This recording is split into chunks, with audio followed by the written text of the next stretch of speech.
A percentile is a means of looking at the dispersion, or how spread out the data is based on the location of different values that divide a set of the observations into equal parts. And they can be quartiles, deciles, percentiles, and we'll go ahead and calculate a few of those. This time we're using data from a sample of 15 brokers at the Salomon Smith Barney investment firm, or it's a brokerage house, excuse me, and the commissions that they earned last month. Now, the first step that you do when you're going to calculate a percentile or a location value is to sort the data by order from lowest to highest. I've done that before you here.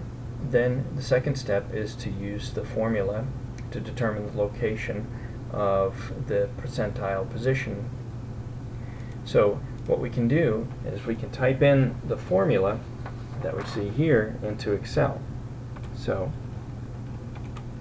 what we would have is the n, we have a total of 15, so we would have 15 plus 1, which we know the answer to that is 16, but I'm showing it here for clarity's sake, times the p divided by 100.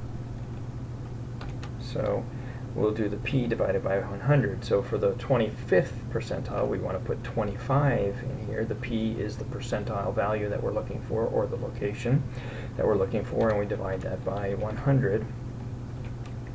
And we close it out with 2 parentheses, hit enter, and there's our position. Now, the value, though, that goes into the percentile, we now go up to the 4th position, which is right here where it says 4, and we have a value of 1721, so we can put the value of 1721 in there.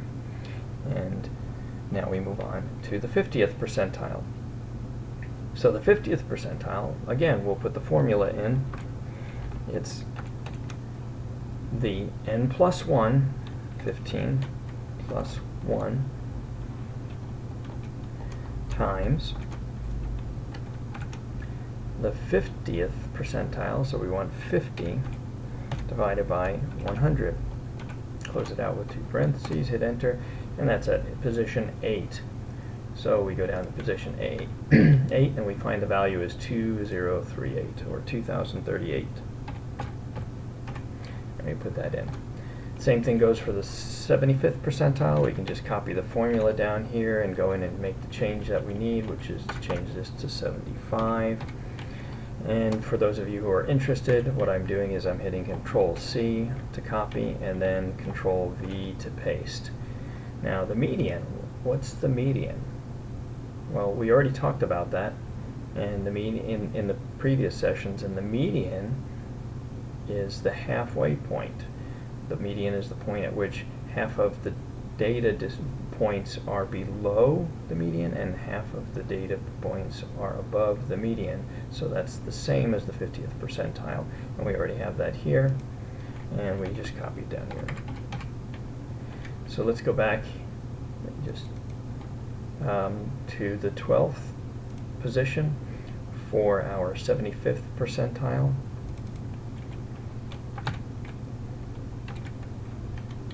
And the 12th position shows us $2,205. Now, what if we wanted to do a decile? Well, we could do that either of 2 ways.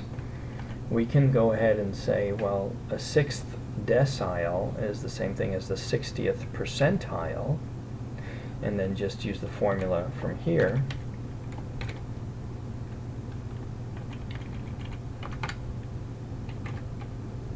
And we know that our point would be at the 9.6 point. Or, if we prefer, we can actually turn the formula into deciles, which is the base 10, or 10 as the divisor. And then it would be 6 divided by 10, and it would still be 15.1, or n plus 1 times 6 divided by 10, and we still get the 9.6.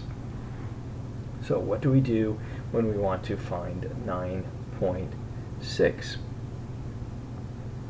Well, the other examples, it all yielded a whole number.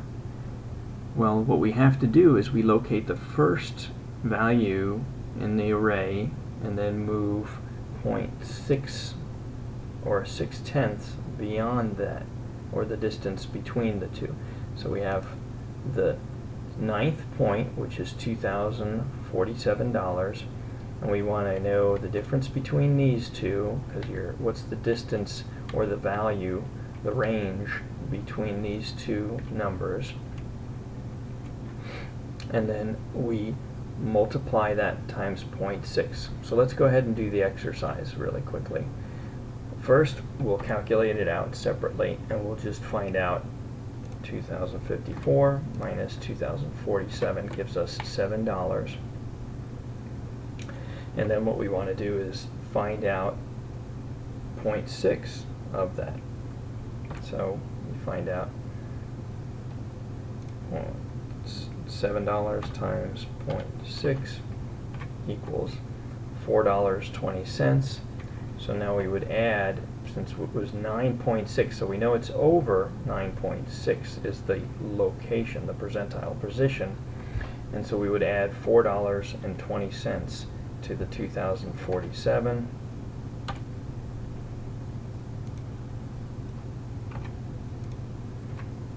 To get 2,051.20.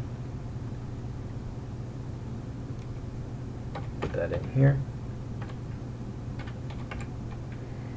And the 33rd percentile, again, we can go back and just copy the formula, Control-C, Control-V, if you didn't already know that. Go in and edit it. And you can hit F2 to edit the formula, or if you want, you can just double-click on it. And we want the 33rd percentile, so again, let's just run through it. The formula for the location of the percentile is n+1 times the location or the percentile we're looking for divided by 100, and we're looking for the 33rd, so we hit that and we have 5.28. so yet we have another calculation to do. So first thing we need to do, we know just by looking at it that it's over 5, it's over the 5th observation. So we want to find out what is the distance or the range between these two values, the 5th and 6th points. So we find out what that is, and we multiply that times the 28/100ths to get the amount of the deviation or the amount of the increase over the 5th observation to get to the 33rd percentile. And then we just add that to our 5th location, get a 1766.12, and we can put that down. And there we go. Now for the quartile position, we can, if we want, we can calculate that out by using the percentile, since we know that the 25th percentile is Q1, or the first quartile, and this is Q2, and the 75th percentile is Q3.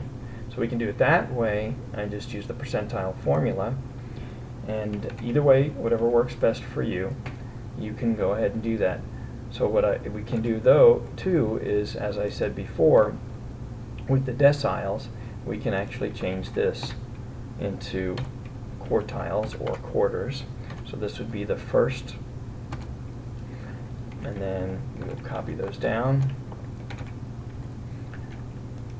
change this to the second, and change this to the third, and you'll notice that the positions are the same as they are for each of the percentiles that are corresponding with the quartile. And then the values would just be the same as well.